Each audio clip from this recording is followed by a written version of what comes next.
Hi, everyone. Welcome back to the Divorce Unplugged podcast. I'm your co-host, Nicole Cox, and you might know me on socials as the Family Law Liaison. Hi, everybody. Keegan Burke. You may know me as Divorceology. Disclaimer, not a lawyer, not legal advice, not giving legal advice, not advising you how to handle your situation. Nicole and I are here to have a conversation, all things divorce, separation, and custody. I love that, Keegan. My disclaimer, I'm an attorney, but I'm certainly not your attorney, and we are not giving advice here. This is just fun conversation, and hopefully it helps all of our audience and our viewers. Yeah. So as we near the holidays, I think it's probably important for us to continue the conversation around things that are important for our families, our parents, our opposing sides to recognize as they work through kind of the holiday process. And so, let's call it a holiday survival guide because it's a very tough month for a lot of families, a lot of people. There's a lot of emotion, there's a lot of tradition. Maybe it's the first time you're going through it, even if it's, you've gone through it multiple times. There's a lot to consider and a lot to deal with separated households, with kids, and the whole nine. So, with that, let's talk about state of mind and what we see as experts as the most common kind of triggers or conflicts that come up. I mean, listen, you could throw a dart at hundreds of things that come up in Christmas and in the holiday season.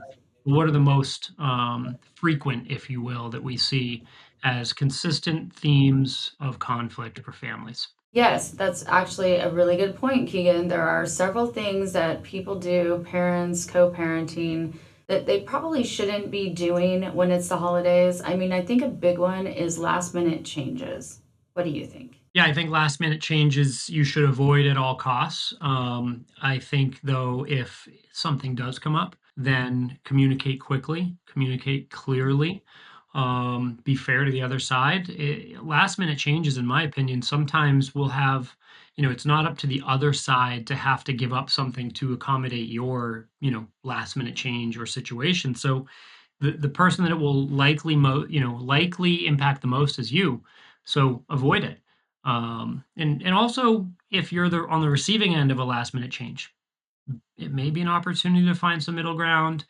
Be flexible in those situations. Things come up, right? It's not a time to argue, it's a time to come together, if you will. I think you're right. I like that. It's definitely an opportunity for you to show that you are great at co-parenting and that you can handle little things that might not always go right because we know it's real life. Things don't always go right.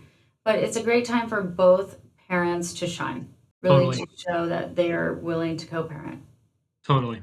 And I think, last minute changes come always, are often are tied to travel disputes, right? I mean, it could be a delay with flights. It could be itinerary that's, not as convenient, but more economical, right? Mhm. Um, it, I feel like when travel becomes the center of a dispute, one side or the other is trying to assert some level of control unnecessarily, right? Obviously, if you're booking travel, you're trying to fit it into the window, um, and that's really your responsibility. And it's not the other parties to kind of bend over backwards, entirely. But at the same time, if it's a matter of a few hours, one way or the other, why would you argue about it around the holidays? Right, and also you brought something up that was good. Like if you can't, if it's something completely out of the other parent's control, like a flight issue, things like that, maybe roads are closed, certain scenarios like that, I think it's okay to really be mindful and think that it's okay to have a few changes and to work with someone. Try to Yeah, work with your go with the co-parent. flow. Yeah, work with your co-parent. Another one I think comes up all the time is this gift competition, right? Like who is going to buy the best gift for the child, right? Um, from your perspective, where do you land on gift giving and trying to match the other side or outdo the other side? So I don't think it's ever a good thing to try to outdo the other side. I think if humanly possible. Now it depends on where you're at in your journey of divorce and separation, But if humanly possible, if you could do some gifts from both, that's always nice. Just like get with your co-parent and say, well, the child would really like this. So can we go in on one gift together? I think that's beautiful. That's great. I have some of my clients doing that, and I myself do that. So, but we have a much different scenarios. And I know that's not always possible, especially if the other side or both sides have other partners and are in other marriages. But I mean, I still think it's fair to sit down and talk with the other parent and say, well, this is what I'm thinking about getting. Do you want to get this? Or there could be a conversation about this is what's on their list, and I'm planning on doing this, this, and that. What do you think? What are you doing? Now, I know that's in a perfect world. I Mhm. understand that. But that's kind of where I'm coming from on that. And then the other thing is, I guess you could set limits with your co-parent. Say, I feel like we shouldn't spend more than this amount for the year. Mhm. Yeah, no, I think though that is kind of dreamland for a lot of Is people. But I would say this, right, from a triggering standpoint, I know folks deal with this all the time.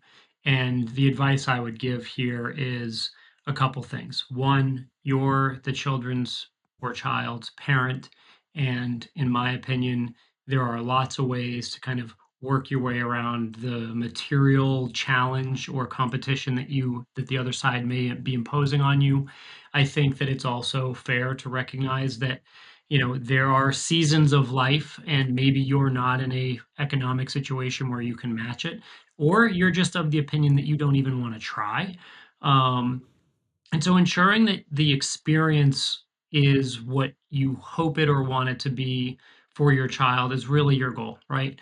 Not a toy that they probably will grow out of or only use for a period of time, or maybe in, my kids in some cases don't use ever. Well, you um, made a good point. Experience. Some people just gift experiences, which is right. great too. Right.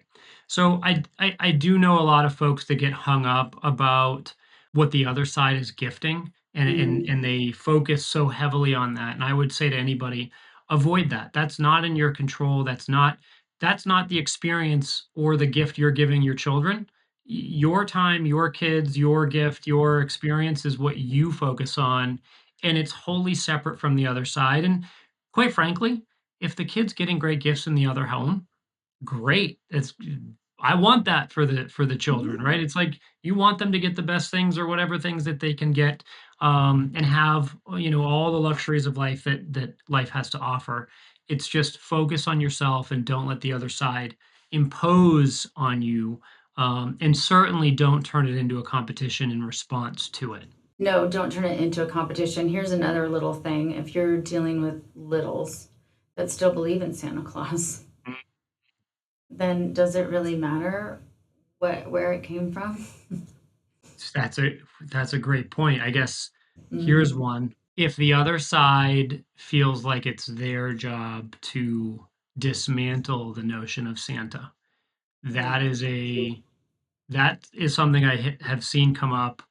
um, just Really? realize that, it may happen sooner than you want it to, right? Lots of parents want their kids to believe in Santa as long as possible, but recognize that there is a very real chance, depending on who you're dealing with, that the other side will wreck the Santa story just in spite of the situation. So, Or um, interesting to bring that up, there could be other older children in the yes, home that might purposely, or not purposely, but just inadvertently.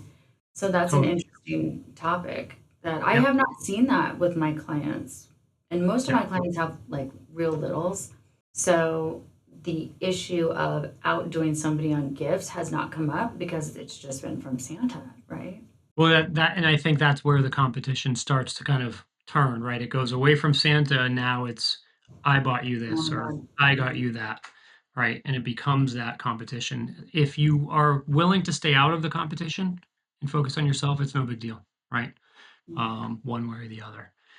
Another one that I think is we hear about a lot, at least, is that the kids don't want to go to the other side's home or split the Christmas break, or they just don't want to go and share the holiday. How do you feel about that? Well, I always lean towards what does the court order state, and you have to follow it, you Yeah, know? period. That's my opinion of on it. I think that any parent that is willing to promote that the kid is trying to dodge the other side, and age dependent, right? There are lots of scenarios where, we might deviate from this, guidance or thought. But if the court order says that this is the time, then this is the time. Certainly, you can validate, hey, I hear you, I understand that this is where you're at. Um, but this is the way, this is how we're splitting the holiday up, or this is the schedule we're going to follow. Um, and deflect it or redirect it to something that they care or could be interested about. Right, and that's not to say that there aren't extenuating circumstances in every scenario, and there's always an outlier, but for the most part, follow the court order. 100%. And that goes the same thing on sick, right? If the kids are sick.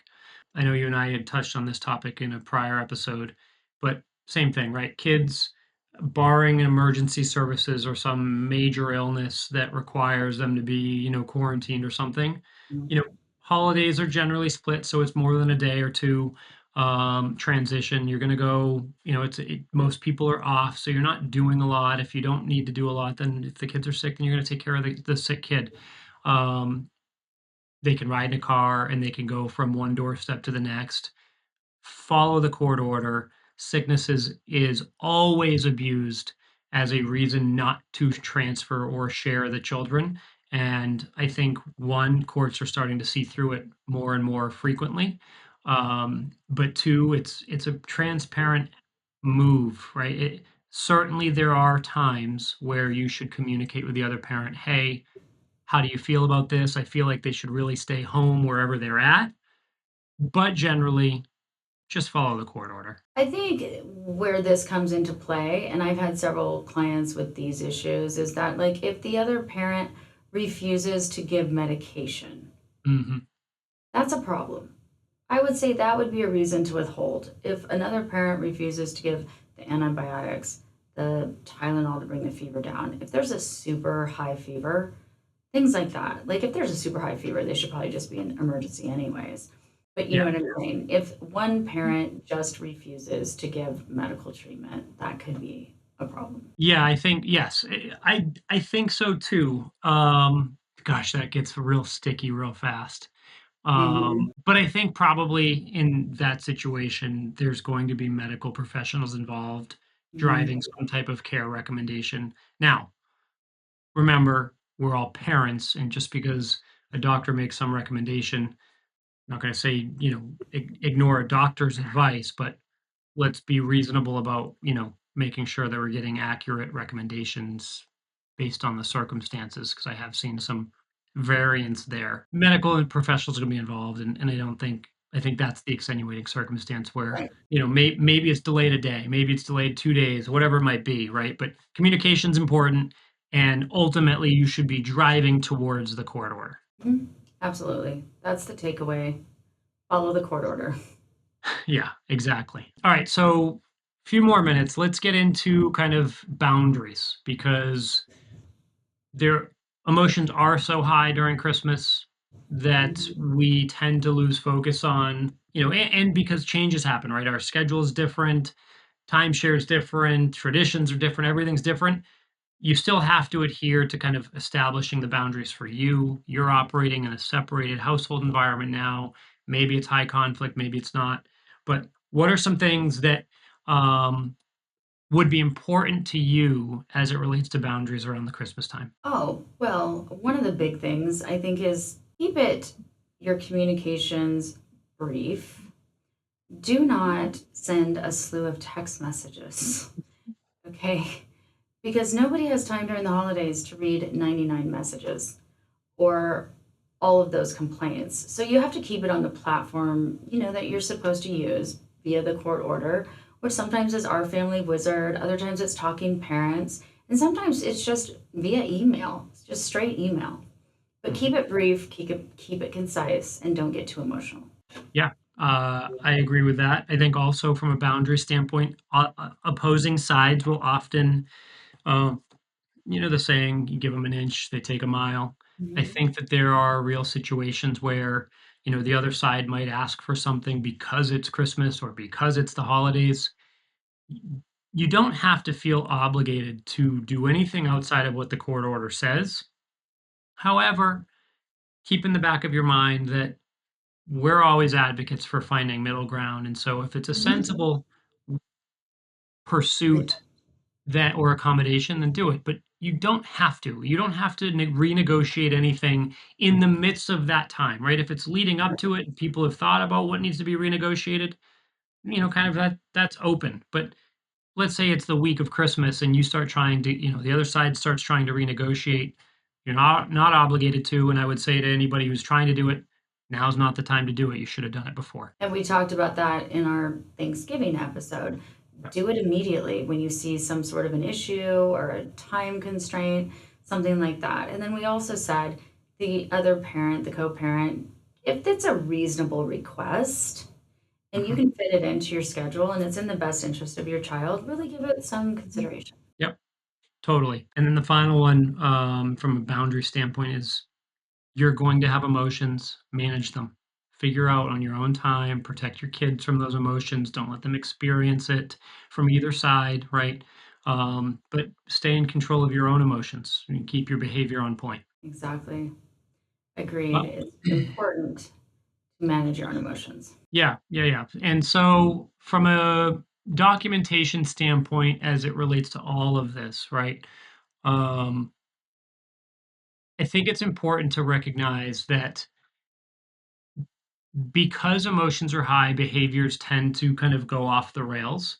And so if you're in a high conflict situation or you are, sort of in the accumulation phase of evidence or, you've seen a true pattern that is now exacerbated because of the holidays, well, documentation, we talk about it all the time, is really important. Document it.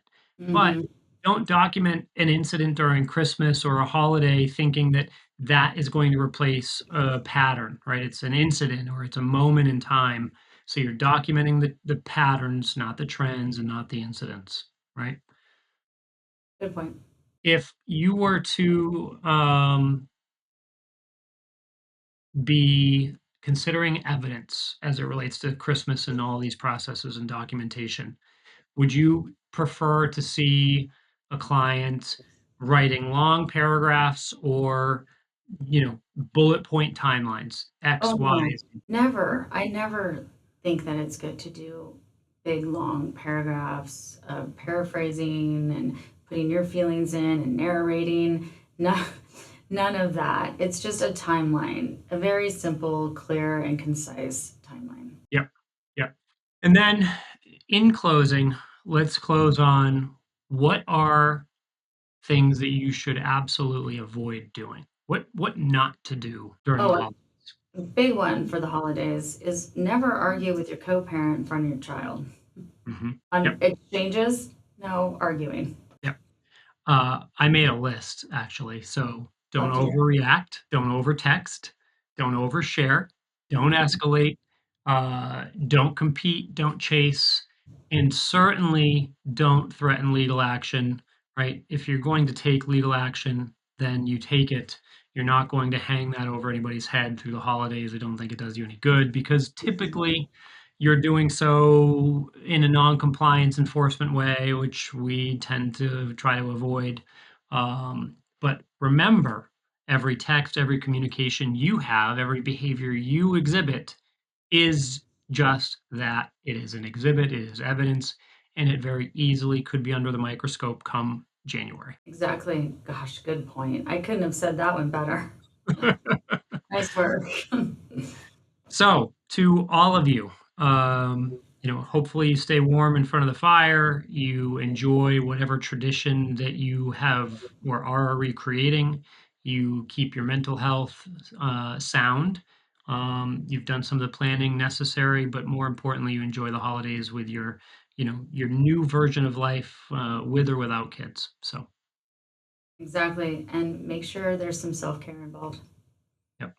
like, listen, subscribe, do all the things. And until next time, Merry Christmas. Merry Christmas, happy holidays. See you soon.